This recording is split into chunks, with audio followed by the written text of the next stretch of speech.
Welcome to Get Celebritized. I'm your host, Aurea McGarry, and today I'm going to be bringing you on a phenomenal woman who almost died in a horseback riding accident. I'm really excited to meet her. She's a TEDx speaker. She talks about how that moment in her life changed her life and has made her in the career industry she's in to this day.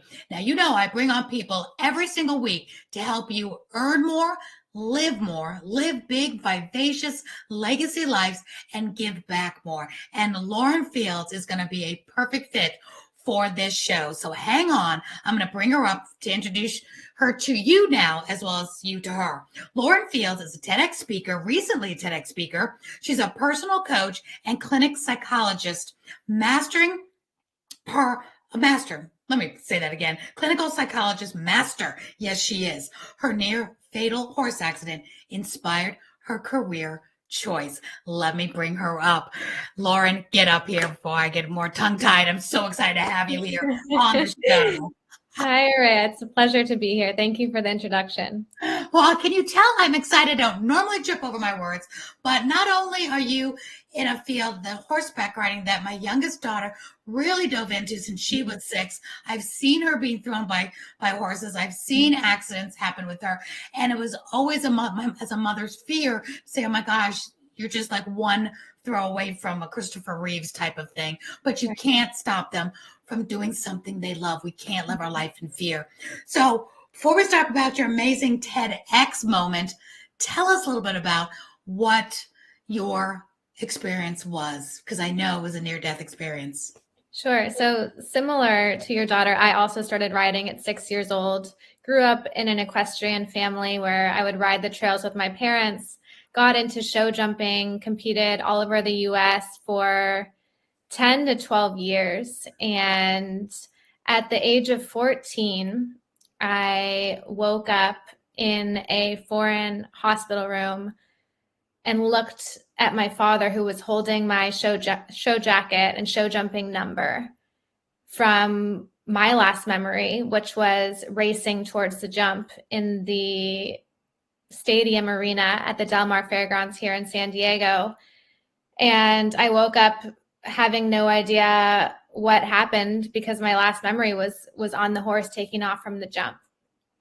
And what had happened was that I was life flighted into a coma and was diagnosed with a traumatic brain injury from the accident. Oh my God. Now, were you a hunter jumper? Was this that speed jumping that they do? And Yes. How high was the jump? So I was being timed. The jump was anywhere from 3'6" to 3'9". Okay. And walk us through. You're in a strange hospital now. Your last memory is being on this horse in this competition. What actually happened? Sure. So, I remember squeezing the sides of the horse to get him to rush towards the jump around a tight corner and take off. It was a bit too far from the jump. He took off and went down, and I just went flying. And I think, I've seen videos of the accident. Oh, wow. It was just exactly how I hit my head made me go lights out. How did you hit your head? Like, you could break your neck doing that. Right. It's such a risk. I look back and I think I'm so lucky to be alive. Did you land like on top of your head, or like? Yeah, kind of like right here on the side of my head.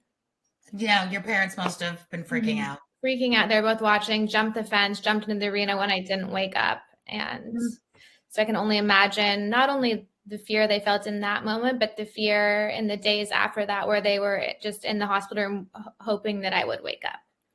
So walk me through a little bit about, okay, where was your life headed right before that accident happened? And then what happened to change your life after post the horseback riding accident? I think horseback riding was such a big part of my life at that point in time. And I was on this trajectory where it was probably going to become my career path as an equestrian.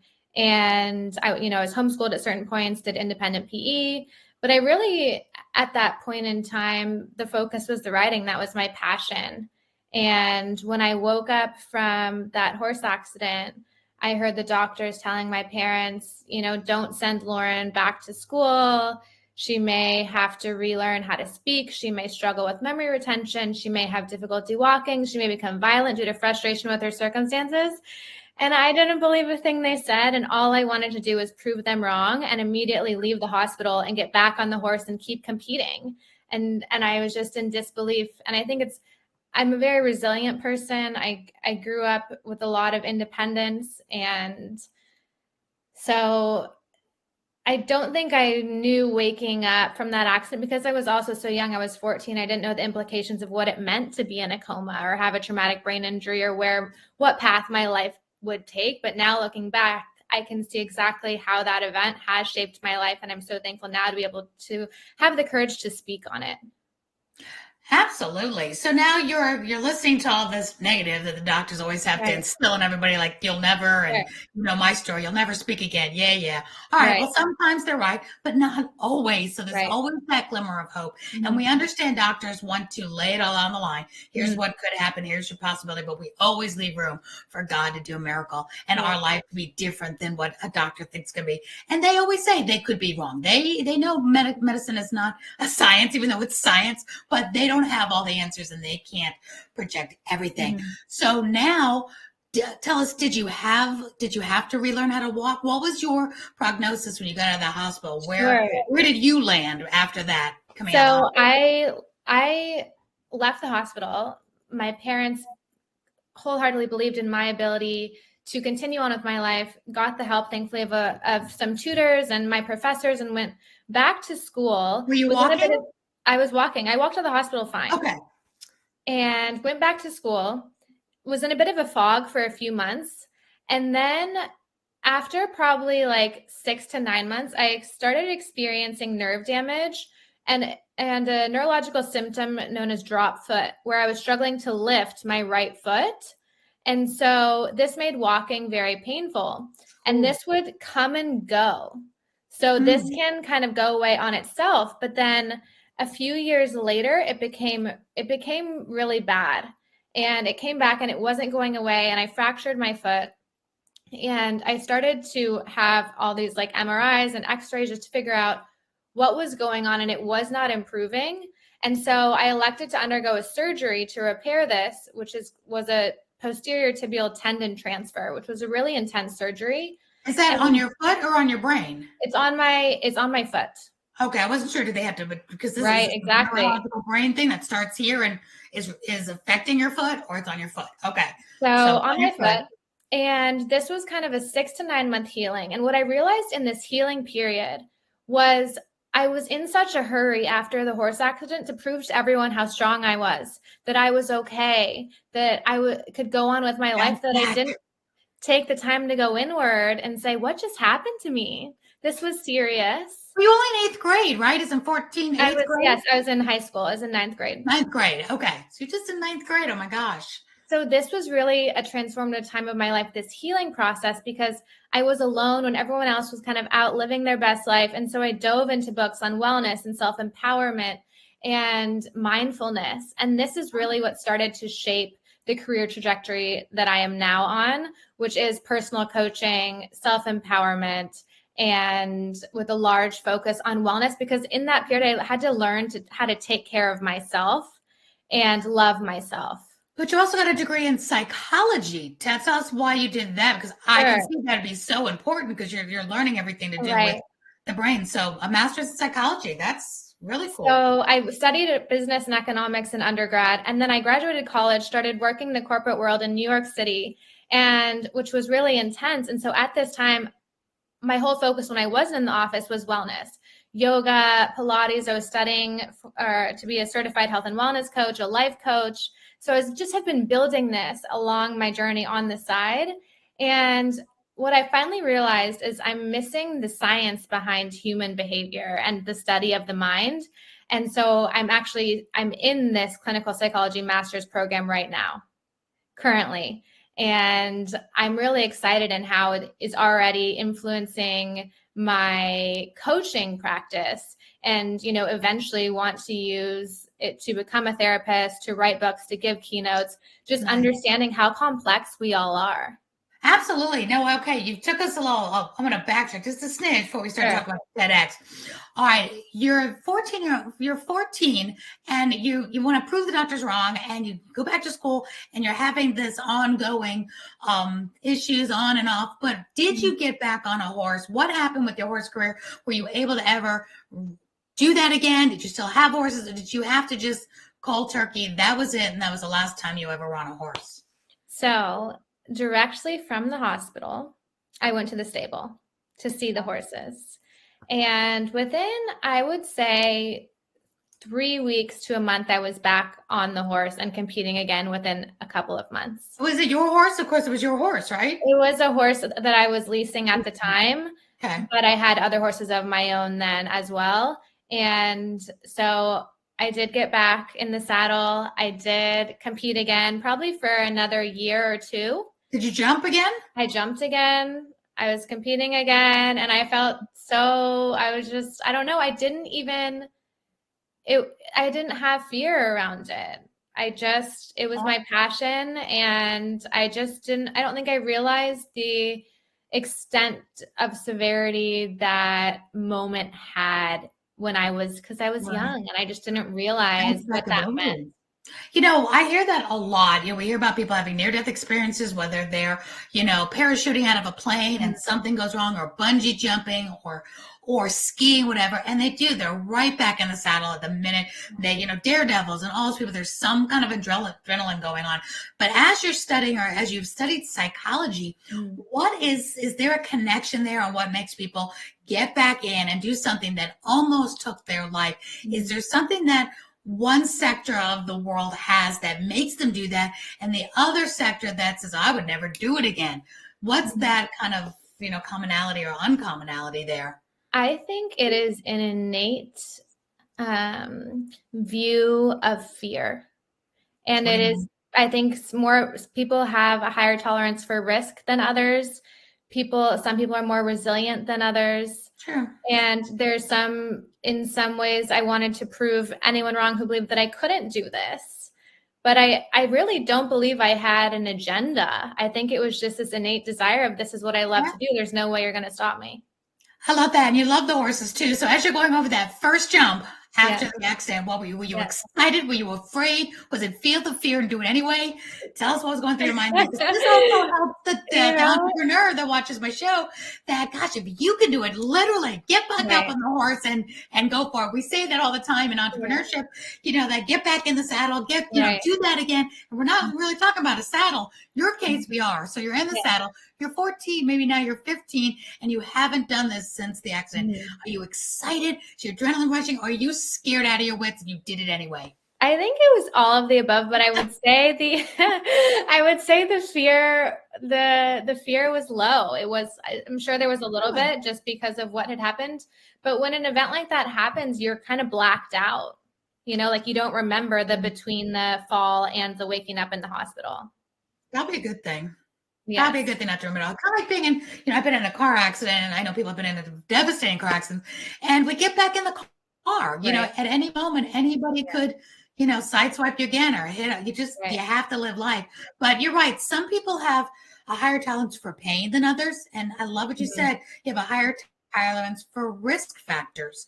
So there are adventurers and there's non-adventurers in this world. There's no right or wrong. But if you've got that adventure spirit, and this is what you've known since you were little, I definitely see this happening all the time. People get back in the saddle. They get back to doing what they're loving, even though they know it's dangerous. Hey, you can walk out your door today and it's dangerous again getting on the interstate. I live in Atlanta area. I mean, it's take your life in your hands getting on the road.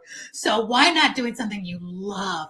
So how does this bring you into your career now and being on the TEDx stage? We got to talk TEDx now. I'm so glad you have just on that big red dot. Good for you.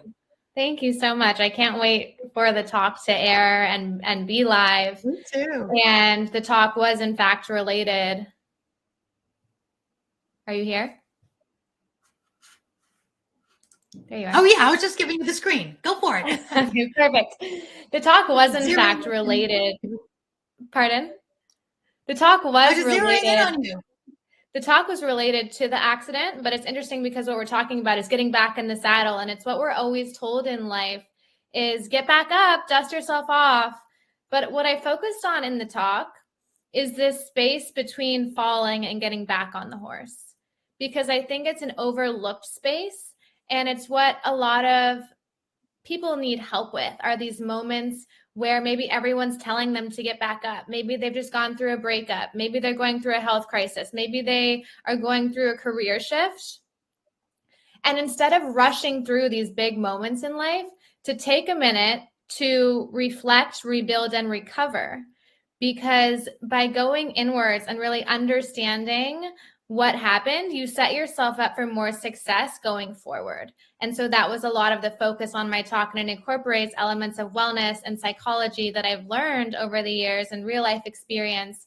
So it was a talk not only for me now, but for the 14-year-old girl waking up from a coma, who thought she had to prove to others how strong she was and that she was okay, even though she experienced adversity, when what she really needed to do was just pause and go in and say, are you okay? Like, how do you feel? Not just rush to make everything appear like it was fine.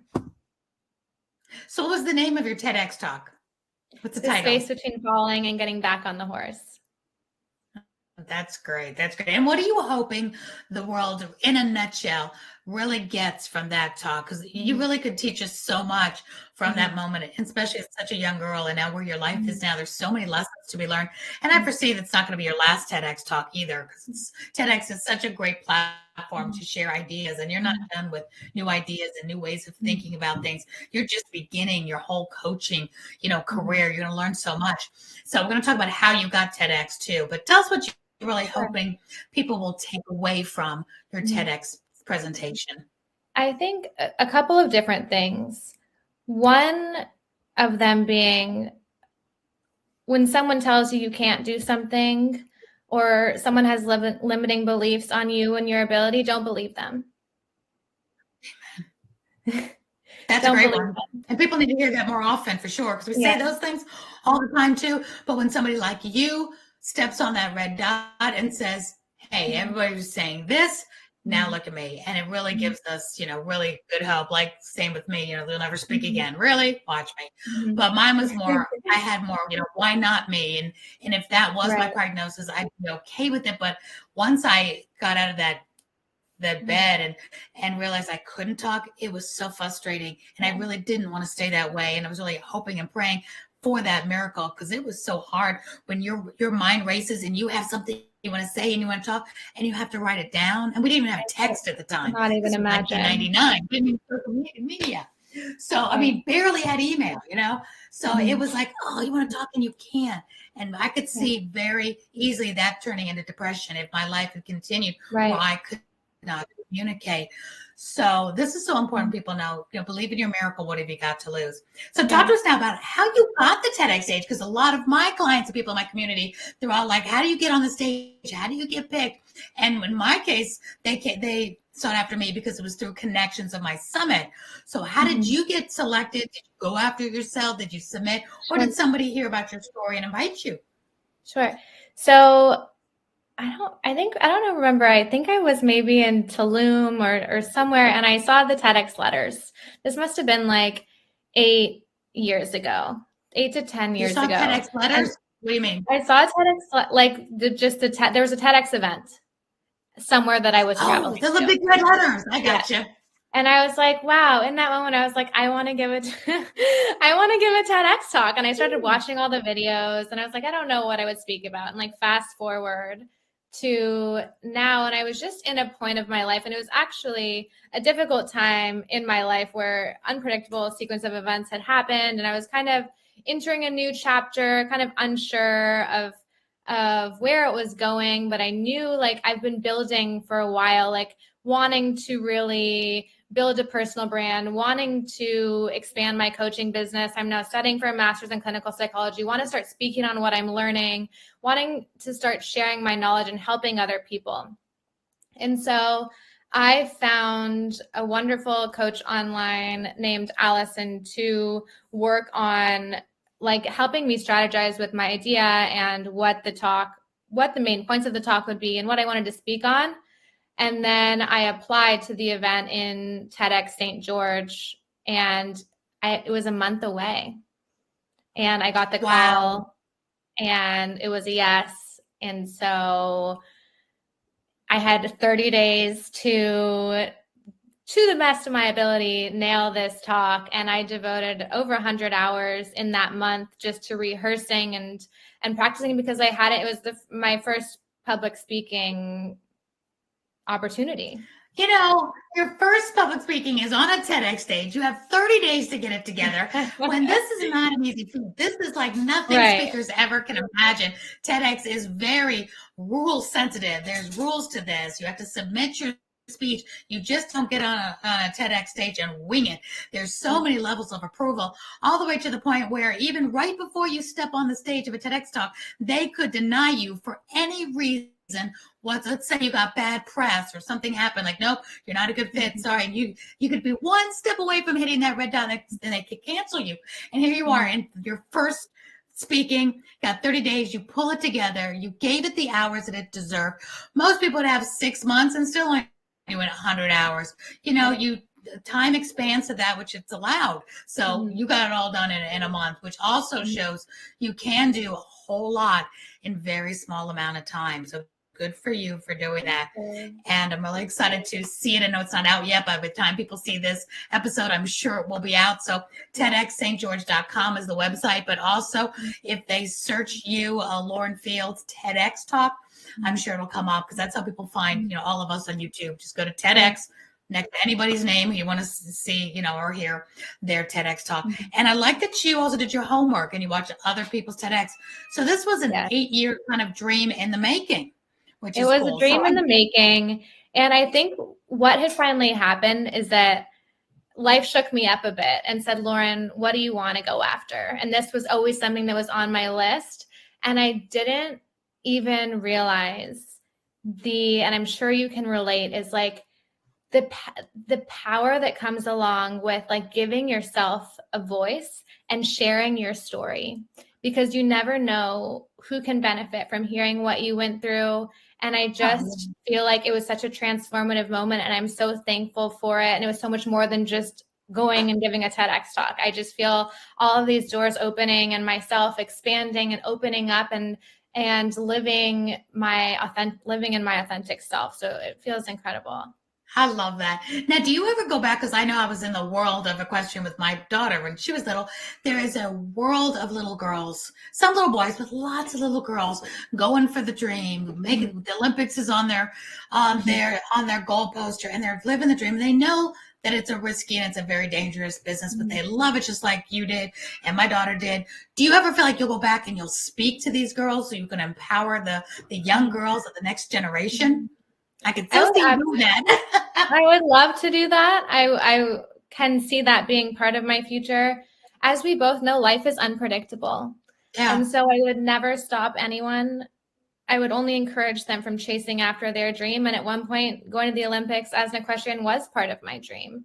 And my path took a different, took a turn. And I'm so thankful for that. And maybe it will provide me with the opportunity to speak to these young girls. But it's such an incredible sport. And I think there's nothing like the bond between you can have with a horse as you're flying through the air. It's definitely my favorite animal. So they're amazing. And I know I work with a lot of nonprofits and horse therapy places. And I know you're engaging now with psychology and all of that. Yeah. I had learned, now may or may not be true, I haven't done my homework on it, but from the therapy horse farms that I go to, I've heard that the horse's heart is so big that if you stand next to it, it actually will slow down the human's heart rate to give us as humans calmness, because it takes on the tone, because it has a lot less beats per minute because it's such a bigger heart. And that's one reason why they're a very calming animal. If you can, you get next to them and you get that bond and those hugs. So I don't know, maybe find out if that's true, because I remember saying equine therapy. It is true. But what's also interesting is horses can feel your energy. So if you're on a horse and you're really nervous and afraid of being on that horse doesn't want you on its back. No, we've learned that too. Absolutely. Absolutely. And then there's some that are just so good that they'll let anybody, the beginners. True. So, well, I hope you do go talk to the next generation because you're a winner. You're excellent. You excelled in that career. You had an accident, which could happen, but you bounced back. You got back in the saddle. It was not your last jump by any stretch of the imagination. And now you've gone on to other things as well. So I think it'd be really, really great. Who knows? You might have your own nonprofit equine therapy someday. Because once you love horses or once you love a sport, you know, being in it in some way is always good because they will always be able to relate to you. So that will be great. Now, when will you finish school on your actual master's degree? So it's a 3-year program and I'm 1 year in. So I have 1 more year of actual classes and then 1 year in the field. Okay. In the field doing what? Working under different therapists, and it's a practicum. So working with clients as a student. Okay. So now that your life's kind of taking a little bit of a turn, let me ask you this. What now is Lauren's big, audacious, crazy goal now? So now it's not the Olympics anymore, but I know you got something big and wonderful and just audaciously phenomenal. Instead of that, you got something else. What is it? What do you want to do now? What's that big dream? Sure. My big dream eventually is to open a wellness center. Good for you. Awesome. Tell me a little more about it. A wellness center for who? So, what I'm focused on now, is my coaching practice and studying for a master's in clinical psychology.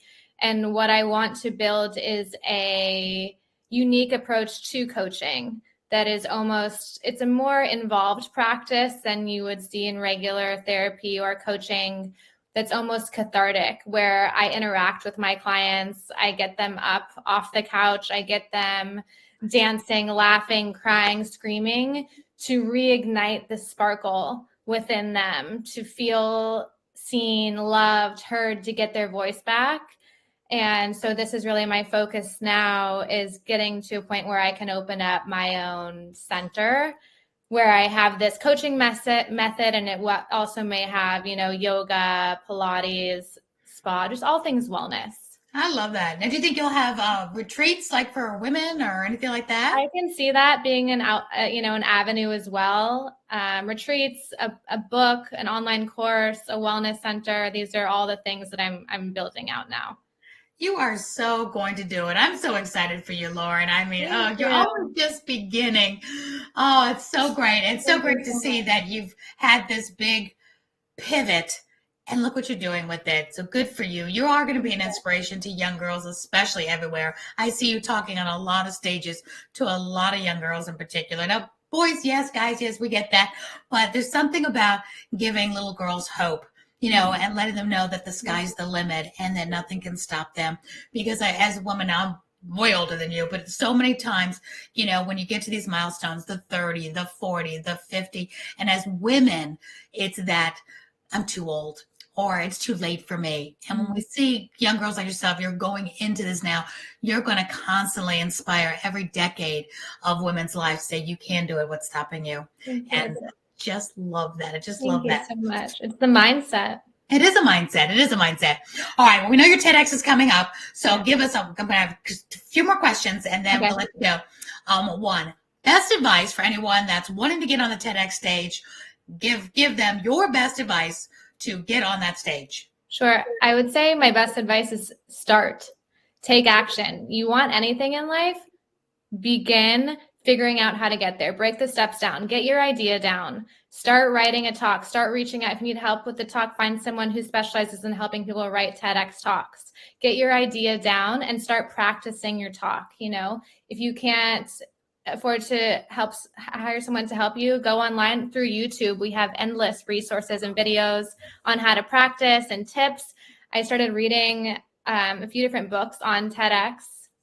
Like what? Let's give us a book recommendation. I'm drawing a blank right now.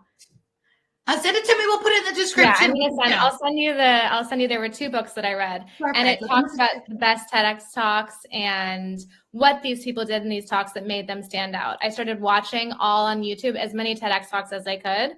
So just make that your world. Everything you're focused on, believe that you can do it. and that it will Amen. happen. Great advice. Great advice. Just submerge yourself Yeah. in your dream. Absolutely. Because we can wish all day long, but if we don't take action and just get in the game, which is what I've always said, then it's not going to happen. And pun intended, get in the saddle. So Get in the everyone, get in the saddle. saddle. Talk like Ted was one of the books. Talk like Ted. Talk Okay, like Ted. wonderful. Well, send me those book links and we'll put them in the description as well. Right. Now, I ask everyone because I really love this. When I almost, died right before before I turned 40, on my 38th birthday, I got cancer. And then all the really good, juicy stuff, big milestones happened to me even after 40. It was so cool. And I really got into living my legacy on purpose because, as you know, when you almost don't make it to the next day or the next breath, you start thinking, what am I doing with my life and how am I living it today to the best of the ability? So I always love to ask my guests, what are you hoping your legacy will be when the light got a long way to go? God's not done with you at all. But what are you hoping that people remember you for, or the impact you want to make with your life? I love how you say this, like the importance of living each day to your fullest, right? Because we never know what's going to happen tomorrow.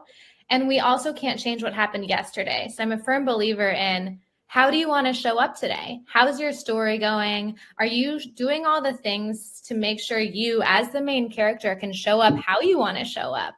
Do you want a plot twist? Do you want to keep reliving the past cycles? So I really want to help people do exactly what you're saying, is show up fully and feel more seen, loved, and really teach women and everyone the importance of taking care of yourself so that you can show up and live your life to the fullest and feel really good while doing it. Absolutely. And what do you hope they say? If they could say one sentence about Lauren, what are you hoping that'll be? Lauren, no, you're so young to think about it. Lauren made me feel alive. Oh, that's great. I love, there's your next TEDx right there. That's fantastic. Now I have a new question I just thought of too. Sure. I'm just really big into television. TV is my world, my everything. And one of me and my daughter's favorite shows of all time, I mean, we literally probably have it on the television at any given point in the day, just as background, and it's Friends. And losing Matthew Perry really hit us hard because it's just one of those people that's in your living room every single day for been 20 years now, 25 years. Right. And he said something in an interview recently when he did his book about being really honest with his struggle and his addiction. And he wanted his legacy to be how he helped people get over addiction and help with that community, not for being Chandler Bing, although we'll all remember him for that as well. But he really wanted his philanthropy and his help in that world to be what people remember him for. But there's one thing he said in an interview. He said that he wanted his life story to be played by Zac Efron. And so now Zac Efron's going to be honoring that wish to play it. So I'm going to start asking my guests this new question. You're going to be the first one I'm going to ask. Who would you love to have play you in the movie of your life? Oh, I'm going to have to go with Margot Robbie. Oh, really? Great choice. She's one of my favorite actresses. And so you knew that right away. Would be my choice. I love that. Gina, I'm going to be the first one to tell you who I would love to play me because of her personality and her quirkiness, and just, she's the tomboy, but she can dress up in a gown, be the tomboy. We've got a lot of similarities. If anyone would play me, it would be Sandra Bullock. Oh, love her. Amazing. Great choice. I approve that. Thank you. Thank you. I approve of you. I cannot wait to see your TED Talk. I'm going to be watching with bated breath on YouTube for you. And I want everybody to go to your website that's really resonated with you, Fieldswell.com, Fields, well, WELL.com. We're going to stay in touch with your journey and what you're doing because you've only just begun. And I know that people are going to want to tap into you when you do become a coach, or when you do, I know you're a coach now, but as you take it to the different levels. So tap into her website, stay in touch with her. And also, how do we find you on Instagram? A lot of people are really savvy with Instagram. Sure. Lauren Fields, at Lauren Fields. My name's spelled out. Lauren Fields on Instagram. Wonderful. Well, keep up the amazing work, Lauren. It's been such a pleasure to take this time with you. break a leg out there doing everything you do on the stage. That's a good thing in our show business industry. I would not say that if you got on a horse, but in this industry, get out there, get on the saddle, and break a leg. Thank you so much for having me, Aurea. It was a blast chatting. I really appreciate it. I appreciate you. Congratulations on your first of many TEDx talks. Thank you, Lauren. Till next time, everyone, get out there and get back on the saddle.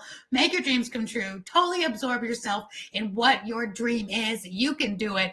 Get out there, earn more, live more so you can give back more and live your legacy each and every day. Thank you all for watching.